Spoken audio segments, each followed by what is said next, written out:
first National Scientist Roundtable Conference on 19th of July at Swami Vivekananda. 20 आणि 21 जुलै हे hotel tiptop इंटरनॅशनलला होणार. I will quickly take you through what are the topics, what are the dates, and one curtain reserve video. So please look into the presentation format. So this is about National Scientist Roundtable Conference. First time it is happening in a roundtable format. And then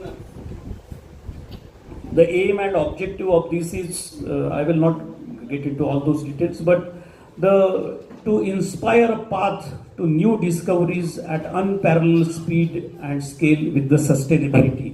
हा विषय आहे. एक event 132 scientist आपापल्या क्षेत्रात नावाजलेले पहिल्यांदाच round table discussion करता एकत्र येतात. आयडिया होती प्राध्यापक श्री राहुल कराड यांची and totally driven by honourable doctor Raghunath Mashelkar sir.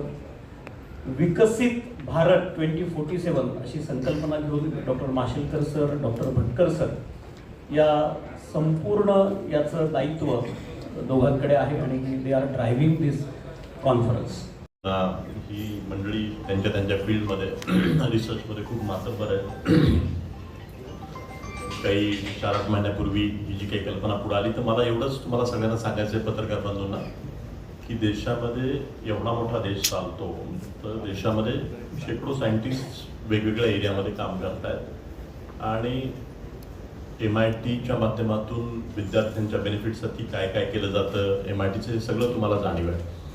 पण आम्हाला स्वतःला असं वाटलं आणि डॉक्टर माशेलकर सरांशी माझी विस्तृत ह्या बाबतीमध्ये चर्चा झाली, तर ते मला काही दिवसापूर्वी त्यांनी अशी खंत कधीतरी 1 वर्ष 2-3 वर्षापूर्वी व्यक्त केली होती की राहुल, देशभरामध्ये भारत सरकारच्या वतीनं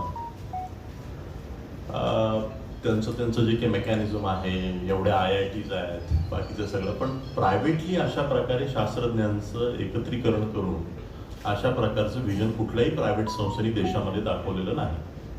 ते म्हणलं सर, म्हणलं पण आपल्याला रिस्पॉन्स याच्यात कसा मिळेल? तर ते म्हणे राहुल नक्की मिळेल. आणि मग मध्ये 2-3 वर्षामध्ये गॅप पडला, ह्याच्यामध्ये माझी चर्चा कोणाशी झाली नाही.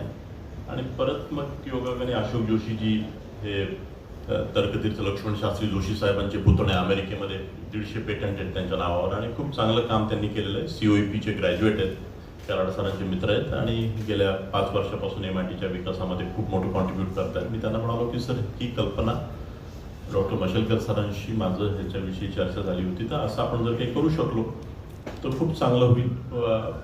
कधी काळी MITच्या विकासामध्ये तुम्हाला माहिती असेल, पॉलिमर इंजिनिअरिंग सारखा कोर्स भारतामध्ये आजही 2-3 ठिकाणी चालवला जातो. ती कल्पना सुद्धा तेव्हा डॉक्टर माशेलकर सरांनी सुचवली होती. तर पहिल्या दिवसापासून गेले 40 वर्ष झालं सायंटिफिक ॲडवायझरीच्या ह्या सगळ्या कामामध्ये त्यांनी मदत केलेली आहे, कॉन्ट्रीब्यूट केलेलं आहे. आणि MITच्या विकासामध्ये आज जे काही नाव आहे त्याच्यामध्ये त्यांचा खूप मोठा वाटा आहे.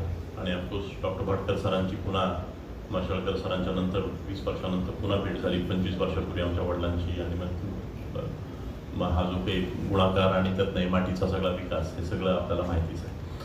तर हाच ह्या कॉन्फरन्सचा वेगळेपणा आहे. आणि ह्यातनं आपले सगळे विद्यार्थी, आपण ह्या पूर्ण कोथरूड कॅम्पसमध्ये जवळपास 20-22 हजार विद्यार्थी आहेत, दुसऱ्या कॅम्पसमध्ये अनेक विद्यार्थी, आपण एक अशी 100-500 विद्यार्थी ज्यांना रिसर्चमध्ये भविष्यामध्ये काम करायचं अशी मुलं आयडेंटिफाय केली. त्या सगळ्या मुलांना आपण ह्या शास्त्रज्ञांच्याबरोबर जोडतो आहोत.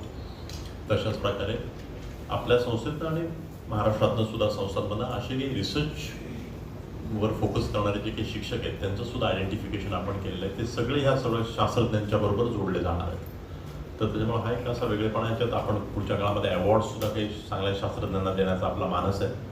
आणि मला खरं खोटं मला माहीत नाही, मी त्याच्या फार खोलामध्ये मी गेलो नाही, पण म्हणजे ही भारतातली खऱ्या अर्थाने एक अशी आगळी वेगळी कॉन्फरन्स पुढच्या काळामध्ये उद्याला येईल असं सायंटिफिक कम्युनिटीमधनं बोललं जातं की बाबा हा जो एफर्ट आहे भारत सरकारकडनं सुद्धा राऊंड टेबल कॉन्फरन्स घेतली जाते, त्याच्यावर माशेलकर सर आणि बाकी मान्यवर ह्याच्यावर त्यांचं मानस हे करतील. मी सर आपल्याला दोघांनाही विनंती करतो, माशेलकर सर, भटकर सर, की तुम्ही या उपक्रमाकडं, तुम्ही अनेक उपक्रम MITच्या माध्यमातून करत असताना हे नर्चर केलेले आहेत, मोठे केलेले आहेत. आणि पण ह्या उपक्रमाकडं आपण पुढच्या काळामध्ये, की कारण आपल्याकडे तेवढे पैसे पण नव्हते पूर्वी, 40 वर्ष झाले संस्थेला आणि टीचिंगपर्यंत मर्यादित होतो आपण, पण गेल्या मागच्या 5-10 वर्षात रिसर्च याच्याविषयी सुद्धा आपण चिंतन सुरू केलेलं आहे.